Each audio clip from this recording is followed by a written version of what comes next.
Halo, kami dari kelompok James Donanjaya yang beranggotakan Damari Sinaga, Muhammad Maulana Halimin, Putri Riandini, dan Uli Artasaragi yang kali ini akan membahas tentang pelaksanaan pembelajaran tatap muka atau PTM di sekolah. Langsung aja yuk ke bagian pembahasan, check it out! Nah, semuanya bermula dari kota Wuhan, tepatnya di Tiongkok. Virus jenis baru ini telah menyebar ke berbagai belahan negara di dunia, yang menyebabkan timbulnya penyakit coronavirus disease 2019 atau biasa disebut dengan COVID-19.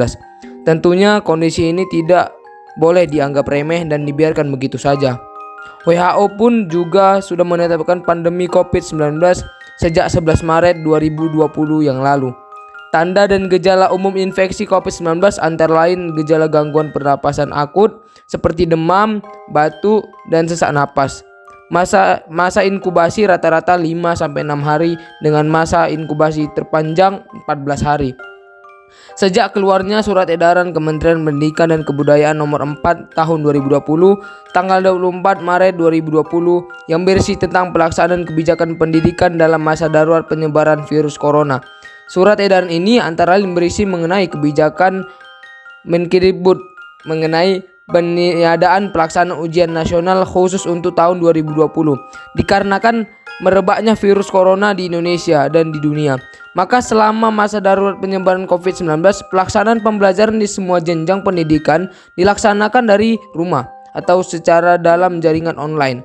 Tidak hanya pembelajaran, akan tetapi aktivitas pendidikan lainnya seperti evaluasi, administrasi, bahkan sampai penerimaan siswa baru pun dilakukan dengan cara online. Kebijakan ini sebagai langkah dalam memutus mata rantai penyebaran COVID-19 dan menyelamatkan generasi dari wabah COVID-19. Lalu, adakah syarat untuk melakukan pembelajaran tatap muka? Berikut akan kita ulas. Pada dasarnya, semua orang tua menginginkan yang terbaik untuk pendidikan anaknya. Segala upaya dilakukan oleh wali murid untuk memberikan pendidikan yang baik untuk anaknya. Namun saat ini, siswa menempuh pendidikan atau kegiatan belajar mengajar dengan agak rumit, karena adanya pandemi COVID-19 dan wali murid harus mengawasi anaknya secara lebih, agar anak dapat belajar secara maksimal.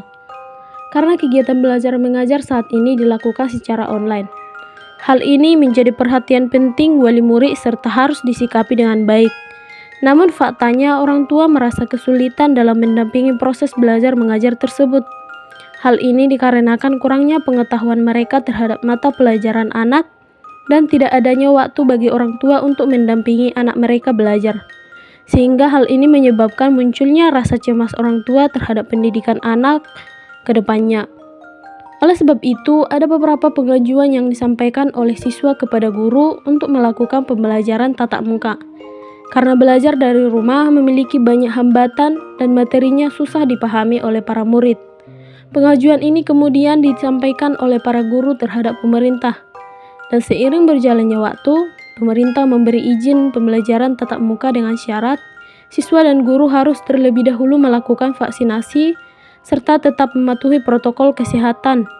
Seiring berjalannya waktu, dengan kebijaksanaan yang diambil oleh pemerintah yaitu memberikan vaksinasi gratis, maka masyarakat, orang tua, dan siswa, hal ini membuahkan hasil yang baik, salah satunya berkurangnya penyebaran virus corona. Tentu hal ini memberi peluang besar bagi pendidikan untuk melakukan pembelajaran tatap muka. Selanjutnya, apa saja sih bentuk-bentuk strategi pelaksanaan pembelajaran tatap muka di sekolah? Yuk kita bahas. Yang pertama, jumlah kapasitas 50% dari jumlah seluruhnya. Dalam hal ini, satu kelas akan dibagi menjadi 2 gelombang, yang mana siswa dengan nomor absen 1-16 masuk di hari Senin dan Rabu.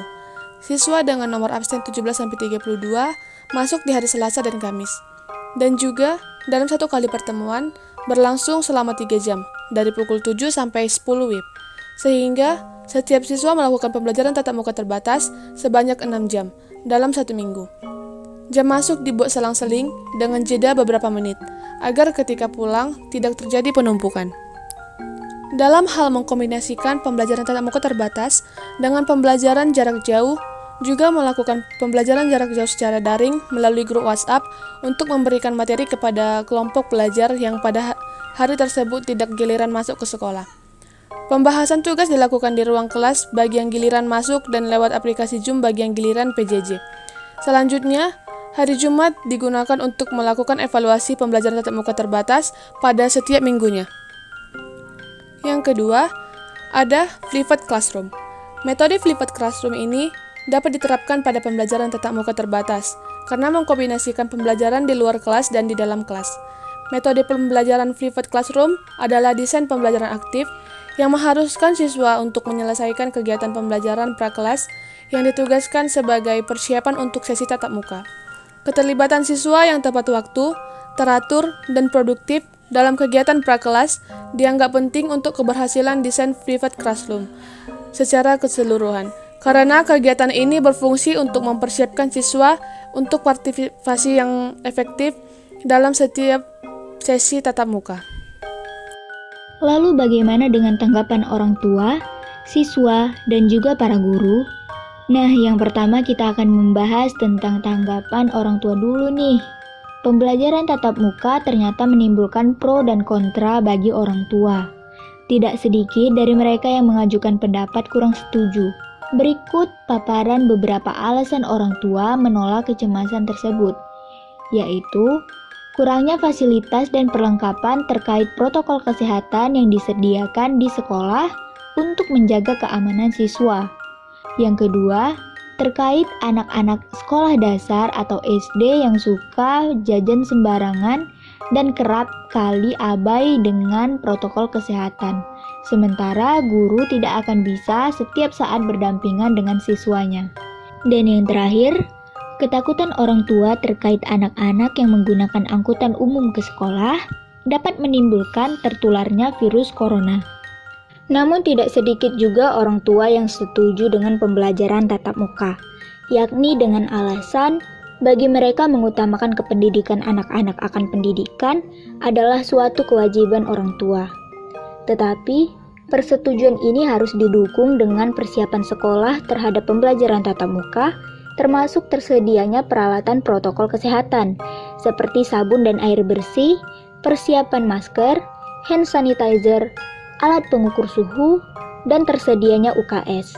Selanjutnya, alasan orang tua menyetujui pembelajaran tatap muka supaya anak-anak memiliki pertumbuhan dan perkembangan serta perilaku sosial yang baik. Selain itu, pembelajaran tatap muka dinyatakan dapat mengurangi pernikahan dini yang bermula dari kebijakan belajar jarak jauh yang dinilai menjadi salah satu pemicu siswa berhenti sekolah dan berakibat muncul niat untuk menikah dini atau siswa memilih bekerja membantu ekonomi keluarga karena orang tua kehilangan pekerjaan. Selanjutnya, tanggapan para siswa yang akan menghadapi pembelajaran tatap muka. Tentunya anak-anak menjadi gembira dan bersemangat karena mereka bisa bertemu dengan teman-teman satu sekolah dan dapat lebih fokus belajar. Dan yang terakhir, tanggapan para guru. Para guru menyetujui pembelajaran tatap muka saat pandemi dengan alasan yang pertama, karena pembelajaran tatap muka dapat membantu meningkatkan kembali proses pembelajaran yang efektif. Yang kedua, agar murid dan guru bisa lebih fokus saat belajar, sehingga murid bisa dengan mudah menyerap materi pelajaran. Dan yang terakhir, sistem PTM ini dapat menekan angka kekerasan pada anak. Nah, itu dia pembahasan tentang pelaksanaan pembelajaran tatap muka atau PTM di sekolah oleh kelompok James Donanjaya. Terima kasih atas perhatiannya. Semoga video ini bermanfaat untuk siapapun.